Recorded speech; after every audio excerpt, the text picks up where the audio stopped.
Welcome to the Four Rooms podcast, where we explore the four rooms of entrepreneurship: health, wealth, scale, and relationships.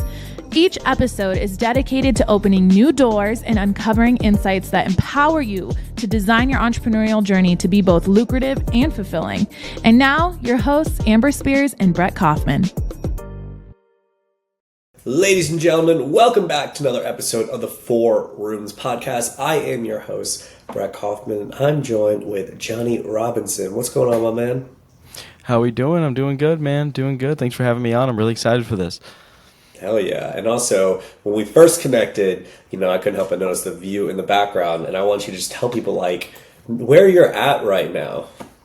Yeah, so it's kind of interesting. I live on the Vegas Strip. So I live... Basically, I always just tell people I live at the Aria. There's a condo building next door to it it's different, but they share all the same amenities and everything. And yeah, it's the most, I would say it's the most unique downtown you can live in, because unlike most other downtowns, you walk around, you've got your corporate office buildings, your places to eat, your chains and everything like that. When you go down to Vegas, I walk down, I'm in the casino. And then I walk next door, I'm at the casino. I walk across the street, I'm at the casino. And then it's surrounded by all the best food. And it's a big tourist town, so there's new people here every week. So yeah, very unique lifestyle. Very distracting at times as well. I was going to say, why'd you end up choosing to live on the Strip specifically? Yeah, so we had Home Service Academy, our company, was taking off. And we were living in Orange County, California. I say we because I have a business partner, Sergio, that we've done everything together for the last 9 years. We've built all our businesses together. So we've always been in close proximity and want to stay close proximity. And we were just getting wrecked by taxes. And it was between Scottsdale and Vegas got it because it was zero state income tax. Well, Nevada, zero state income tax. And then I grew up in the desert in a small town called Hesperia, California, if you're familiar. Most people haven't heard of it. I call it the butt crack of Southern California because it's just desert and just small, and there's not much to do. And so I'm like, okay, well, I don't really want to move back to the desert, so let's see if I can live on Strip. And lo and behold, there's two places you can live that are truly on Strip, the Waldorf or where I live, which is Veer. And so I saw a unit was available, and we both committed to moving to Vegas, so I picked living it on Strip. And then Sergio, my partner, ended up, he's got wife, a kid on the way. He's like, I'm gonna move to the suburbs. So probably wise compared. 100%. But also I feel like it's phenomenal networking. It can be so distracting, like you said, but also phenomenal networking because there's so many conferences, some people come in, that's it's a unique place where you're at. Yeah, you were just in town. I mean, last month or in February for Affiliate Summit West, and we had been on a call together a month before that, and then we ran into each other at Raider Stadium. So funny. Yeah, that's what I really like about it, is you get to see people you normally wouldn't have to, not just for conferences and business, but people who you might be close with, your friends. Everybody makes a Vegas trip once a year at least. Most people do. And so whenever someone comes into town at least once a week, and someone random that I haven't talked to in ages is like, hey man, I'm in town. You busy? You want to grab dinner? And it's nice to catch up with people you normally wouldn't see. Now, I'm just so curious about this. Do you get special local perks for living on the Strip? So I do, because I go to the restaurants all the time, and I get to know the managers and stuff, and you get comps. But there's no at certain restaurants you can get 10-15% off for living next door, but it's only within this vicinity. If I were to go cross Strip, then no, that doesn't apply. You have to know someone. And so what's been cool is I'll share a funny story. Actually, I made a TikTok about my top 5. It was I live on the Vegas Strip. Here are my top 5 favorite restaurants. I've eaten at every single one you can think of, and all the ones I list, the one I listed at number 1, the video did 1.3 million views. But the restaurant I listed number 1, they just treat me like a freaking I work there basically, because it popped off and generated a ton of business for them, and so. I just got lucky with this viral video, and now I get the hookups at a lot of different restaurants. Now you're gonna be top 5 best pool parties, top 5 best tables, top 5 this, and now you'll just be set forever on the Strip. Yeah, I should just keep doing that. I didn't. That was a one-off, and that was it. Yeah, that's funny. Well, it's very on brand for you in regards to doing unique things. So I want you to tell people about your unique business, because when you first told me, I was like, wow, that's not something I would look at you and be like, oh, that's a business you're in. So tell them about it and how you got into it. Yeah, so I run a company called Home Service Academy where we teach people how to start remote. If you're not watching this video version, I'm making air quotes right now, but it's remote house cleaning. Why I make the air quotes around remote is because it's a little bit different than a traditional house cleaning business. So what we do is we teach people how to start these house cleaning businesses, but they never do any cleaning themselves because they hire contractors instead of employees. And the benefit to hiring the contractors instead of the employees is you don't have to pay for any equipment. You don't have to spend time training them. You don't have to pay workers' comp, payroll tax.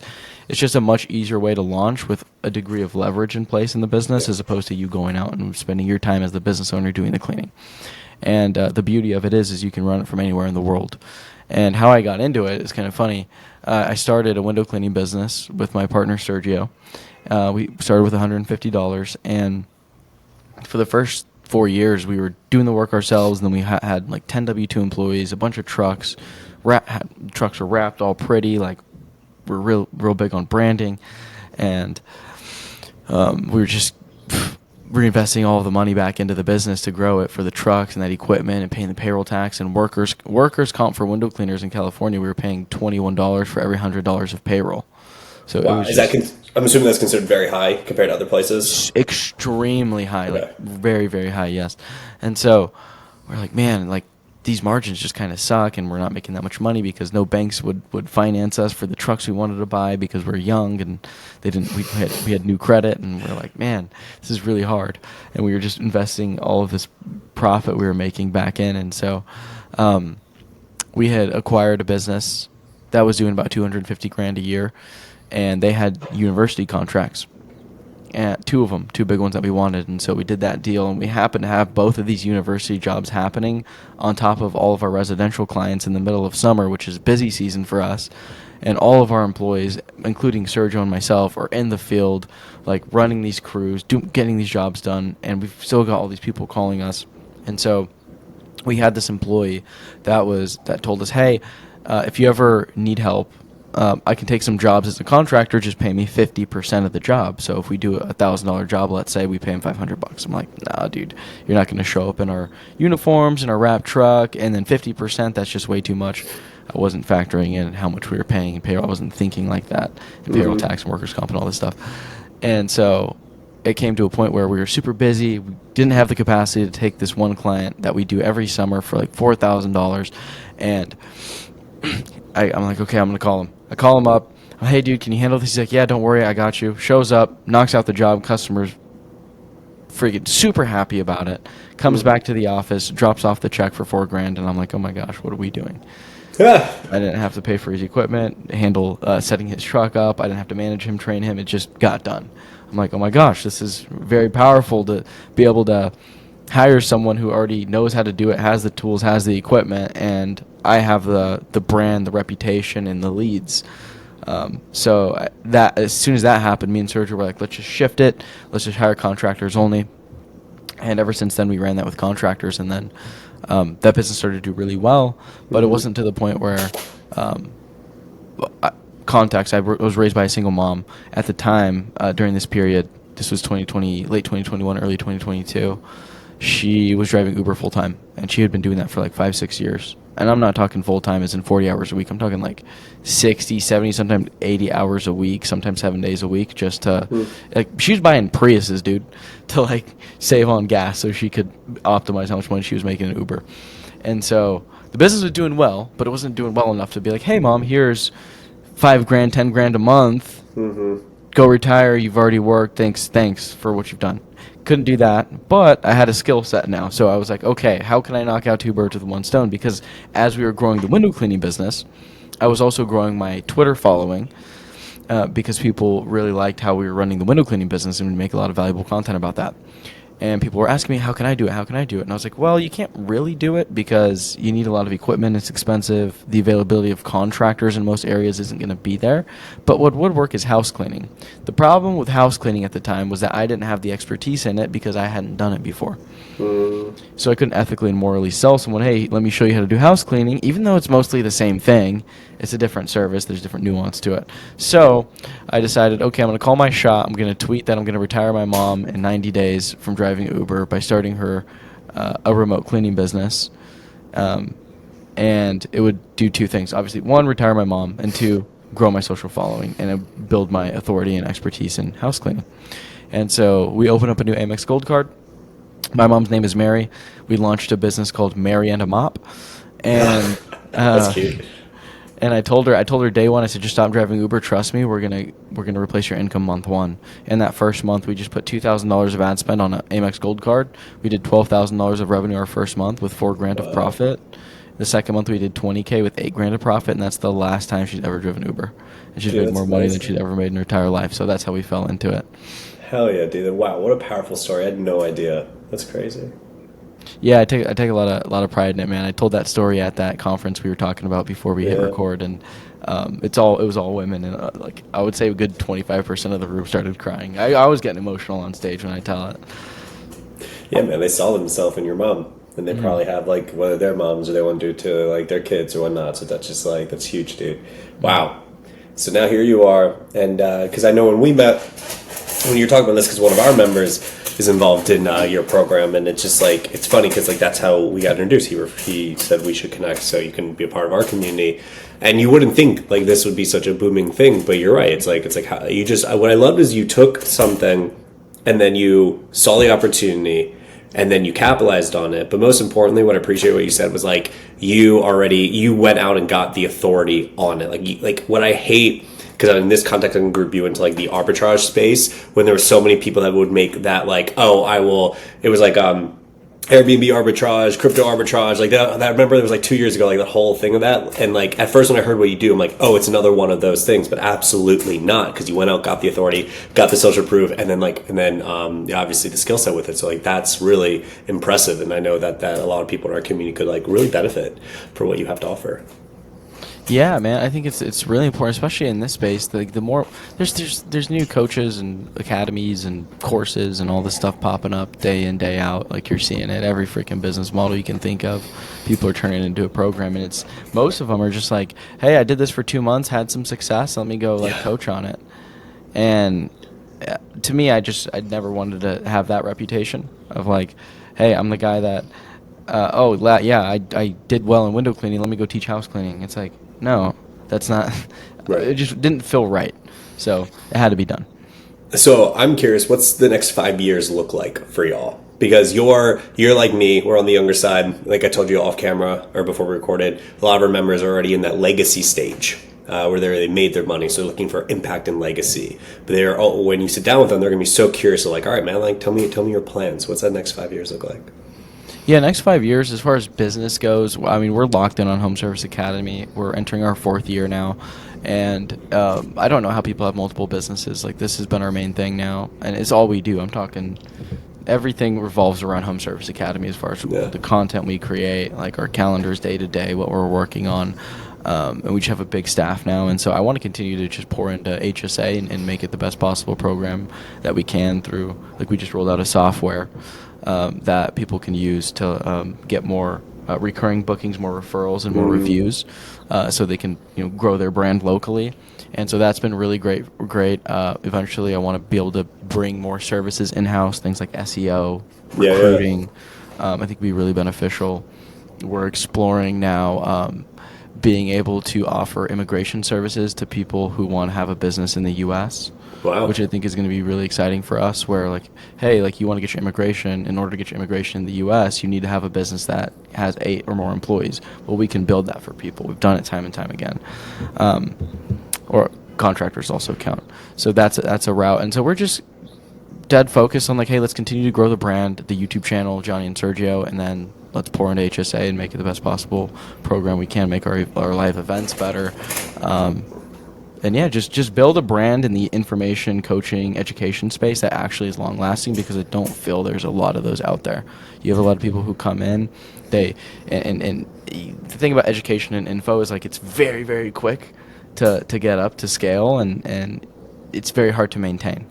And so that's why you see a lot of people coming in with like one offer, and then two years later they're selling something completely different. So I just want to be able to look back in 5 years and be like, hey, Home Service Academy is still around, because everybody else that I was in the masterminds with and scaling my business with is no longer there. As much as I want them to be, that's just the reality of what I've seen happen. Yeah, it is very true. And that's why, again, I'm excited for you to to come into our room because you'll see like the people like, you're talking to 20 to 50 years seasoned entrepreneurs have been through so much change. And yeah, it's all about building longevity and impact. But I'm really curious about like what excites you about your growth in the next 5 years, right? You talk about home service, but how do you see yourself change as an entrepreneur and a person over the next 5 years? How do you want to grow? Yeah, I mean, it's so hard for me to answer this outside of business. Yeah. I know there's four. You talked about the 4 health, wealth, relationship scale, right? Is what the 4 different rooms are. For me, I'm just in a season of just business, and so as it relates to how I want to grow as a person, okay, I think about our staff is growing. We're hiring more employees. Like I've had to learn new leadership's the biggest skill I've had to learn, and like how do I run an organization now through managers and other leaders, because we have managers over all the departments now, and I've realized as you put a manager in between you and the team that you built, you got to think about, okay, how is the culture going to carry down now? Yeah. Because it's going to get diluted a little bit. How do you maintain culture and make sure that the organization is run the way you want it to run without you being involved day to day? And so I see myself in the next 5 years really growing in that aspect of like, okay, how do I grow as a leader? How do I continue to build an organization that runs without me? And a byproduct of doing that is I have to grow myself as a leader and learn new skills. Yeah, which makes total sense. Are you mostly in-house with your staff? Pretty much everyone's in-house, yeah. The only things we don't have in-house is probably the marketing side of things. We use a lot of contractors on the marketing side, but even then it kind of feels in-house because everything's integrated together. A lot of them are in our Slack channels. And even then, managing agencies and contractors is a skill in itself, too. A lot of people will hire agencies and be like, oh, no, every agency sucks, this and that. It's like, you got to learn how to manage them, dude. Yeah. You also have to remember, like, they're not going to love your baby more than you love your baby.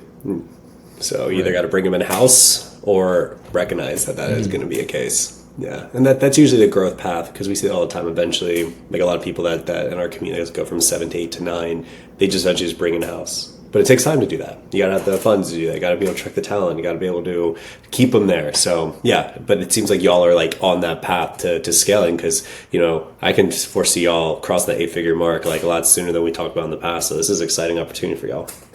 Yeah, definitely. That's the biggest goal, is like, let's get to 8 figures. We've been shooting for it for a while. I don't know if it'll happen this year. I'm shooting for it, but we'll see. Yeah. What do you think would help? Like, let's say I had a magic wand, because we're so well connected. If you're like, if I could learn about this or get feedback on this, what do you think would be really helpful? Because a lot of our listeners might be like, oh, that might be that person or that expertise that could help y'all get there. Dude, our biggest problem by far is just our paid traffic. Like, we haven't been able to crack ads since, like, the first year we launched. We were the first ones to come out with remote cleaning. We literally created the term. And then now you have a lot of people who've been through HSA or doing their own thing, copying our ads. And so we started to see the ads, like, really become unprofitable, and we didn't have we were just kind of really naive, and we didn't foresee, like, oh, hey, like, yeah, you got to like test out your creatives and find new winners, and you can't just expect to run the same ads and make the same amount of money. You know what I mean? So our biggest challenge right now and problem we're working on is, like, how do we crack paid traffic? And so we just launched paid traffic. We're recording this March 13th. We're getting ads live on the 15th for the first time in like 6 months. Nice. And so really just excited to crack that, because I really believe if we crack our traffic problem, then we'll crack the 8-figure mark.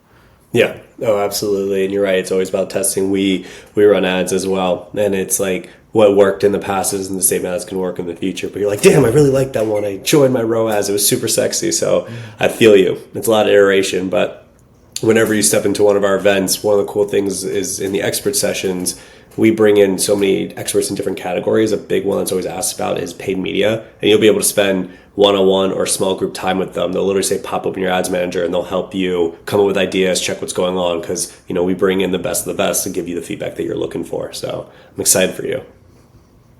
Yeah, man. Yeah, I'll have to come out to one of your guys' events. I wish I could have got out to this one, but I think it was at the same time I was at that event. So you have to let me know when the next one is. Well, we have next one is in Austin, June 6th through 8th. Okay. Yeah. I'll send you more information. Yeah. Let's do it. But we're going to enter my favorite segment of the show. It's called One Hot Minute. Now, 1 hot minute, this is, imagine someone's only listening to this clip. And what you're going to do is you're going to talk about a mantra, a belief, or just like something that you hold on to that really gets you through any dark times. So imagine someone just listening to 60 seconds. They only heard this one clip. They're like, wow, that piece of advice is a game changer for me. So let me know if you need a second, and then we'll put you on the clock. I'm ready, man. I'm ready. Shoot. Okay. So 1 hot minute. My biggest, like the biggest thing, and I tell this to my students, and it's whenever you're feeling emotional about things and you're trying to make a decision and you're trying to figure out, man, what should I do? Should I quit the business? Should I give up? I don't know how to solve this problem. Whatever it is, I just default to logic. And I think, okay, as we just talked about our ads not working for 2 years, it would be very easy for me to think and get emotional about it and say, hey, ads just don't work for my business. Yeah. But if I'm logical about it and I just think, okay, well, is there other people who run similar companies that have ads working? Is that true? Yes. Okay, that's true. If that's true, then why would I hold the belief of ads just don't work for my business? And I think a lot of business owners get caught up in, like, they get emotional and they make bad decisions because they get caught up in their emotion as opposed to just thinking about, okay, well, my sales guys aren't closing. Okay, let's look at how many offers are they making? Are they even offering everybody? Okay. Yeah, if they're offering everybody, okay, let's see why they're not closing. Oh, everybody doesn't have the money for the product. Mm-hmm. Okay, well, maybe it's a marketing problem. It's not even a sales problem. You know what I mean? Just as a couple examples there. So when I'm in dark times and I think things are I'm just feeling terrible. I'm like, oh man, I don't really, I'm just in a terrible state right now. I just default to, like, okay, what problem am I solving? And is it logical to hold the belief that I have right now if it doesn't serve me? Wow. That was a great take. Thank you. Yeah, no problem, man. Yeah. I don't know. It's just it's always served me, and so and you know, you're in business long enough, it's a roller coaster, especially like once we cracked 3 million, like this kind of like it's like the valley of death. Excuse me. God bless you. It's like the valley of death in all the business books I read. Everyone's like, it's very hard to get out of that like 3 to 5 million range, and I've really felt it. And we've been through some freaking tough times, man, Yeah. and it saved me a lot of times for sure. It's a great piece of advice. Solve the problem in front of you. Be logical. Get the emotions out. So where can people find you if they want to learn more about what you do? Yeah, so Squeegee God on Twitter or X, whatever one you want to call it. Squeegee God, that's my favorite handle. Everything else is going to be Johnny and Sergio. So YouTube, TikTok, Instagram, Johnny Robinson on LinkedIn. And then if you want to check out Home Service Academy, you can go to homeserviceacademy.co. And we give you a free business, a free course just for going to the website. So that's amazing. It. Well, thank you so much for coming on the show, my man. You are phenomenal. We're really excited to get this published so people can listen to it, as well as check out that free course and also all the other shit that you're doing. So thank you so much. Thanks for having me, Brett. Really appreciate it, man. As we wrap up today's episode, we have something special just for you. If you've been inspired by what we've explored today and you're ready to take your learning to the next level, then our 4 Rooms Mastermind live event is the perfect next step. And because you're a part of our podcast family, we're offering an exclusive 10% discount on your registration when you apply and are accepted. This is your chance. It's your chance to build relationships with other ambitious entrepreneurs like yourself, to dive deeper into the 4 rooms of entrepreneurship, and to connect with experts who can truly help accelerate your growth. Simply follow the event link in the description of this episode and use the promo code 4rooms10. That's FOURROOMS10 on your application to claim this opportunity. This offer is subject to application approval and it's limited, so don't wait too long to make your decision. Join us and transform your journey with the insights and networking that only our live events can offer. Thank you for tuning in today. We look forward to seeing you at the event and, of course, right back here next time on the 4 Rooms podcast. Until then, keep balancing and keep growing.